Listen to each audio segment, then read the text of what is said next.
Hi everybody, it's Maureen from Maureen 97 Designs, and today I have a junk journal, traveler's notebook insert style, made out of a Daphne's Diary magazine. So I discovered Daphne's Diary through Amity Bloom, and that is Nazi over at Amity Bloom. I'll link her channel below. And I bought a ton of them and made this junk journal out of it because I wanted to make use of those magazines. But I found out right after I finished making it that you cannot sell these. So I'm thinking, I'm not sure what I want to do with it, but I'm thinking maybe a giveaway. So if you are interested, watch the video and see what it looks like on the inside, and then leave me a comment below and tell me if you'd be interested in winning it.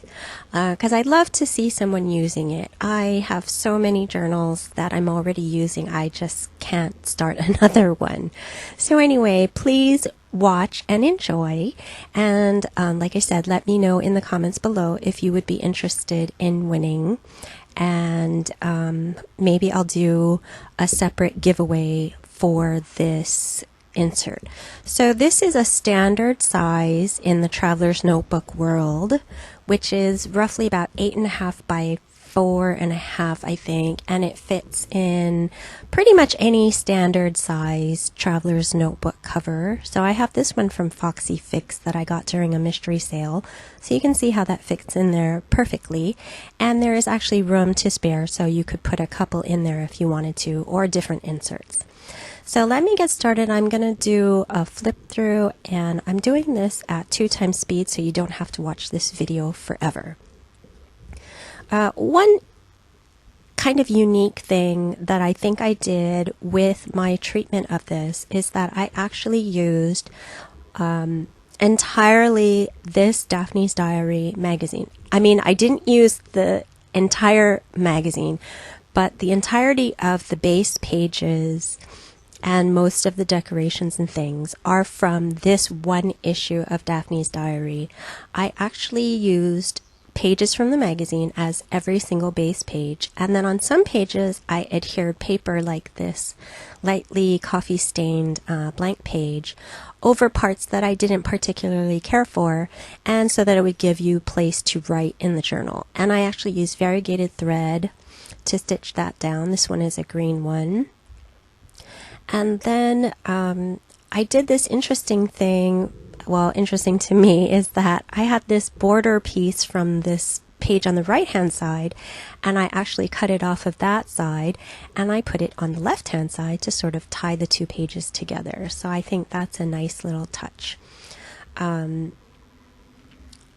I folded over a lot of the pages that I thought were just too pretty to cut off and made a pocket, and that is actually a postcard cutout that came in that issue of the magazine, and there were actually 3 of them, so that's the first one.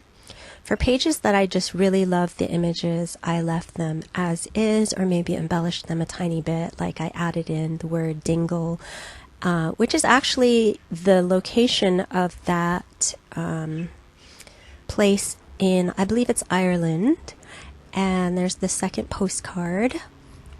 And I just thought all those pictures were so beautiful, I just left them as is. But then the back sometimes had things that I didn't care for as much, so I covered them up with blank pages. And I did a little stamping on that one to sort of match the opposite page.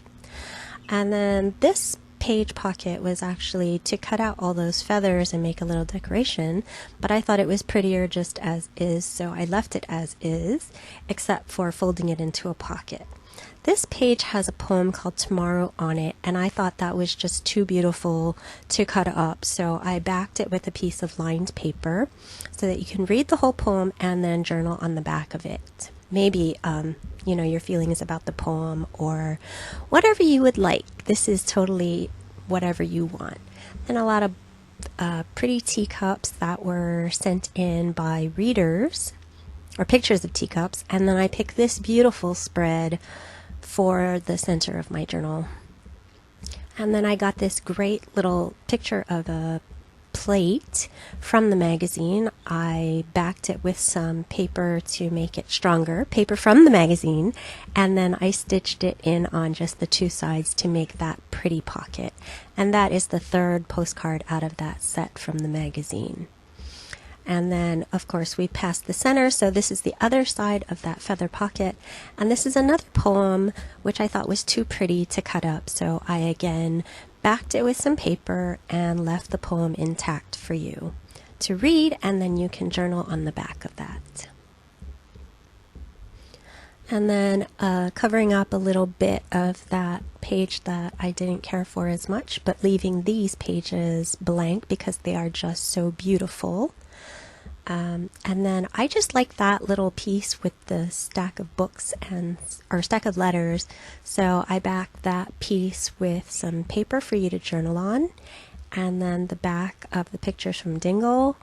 And then this is a really cute little picture of birdhouses, including stained glass birdhouses. So I saved that, backed it with paper, and put a little bit of a border on it. So those are the borders that I'm talking about in Daphne's Diary. They have those pretty borders all over throughout the magazine. And if you don't use anything else, you could use just those borders in your work and they would be beautiful. And we're getting to the end now, and there's a lined page, some more beautiful landscape pictures, a little more journaling space, and then this is the end of the journal. So like I said, please, if you like this and you're interested in winning it, leave me a comment below and tell me all about it. And I would love it if you would subscribe to my channel. I'm really into junk journals these days, so I'll probably be posting more junk journal stuff. But if not, we'll see.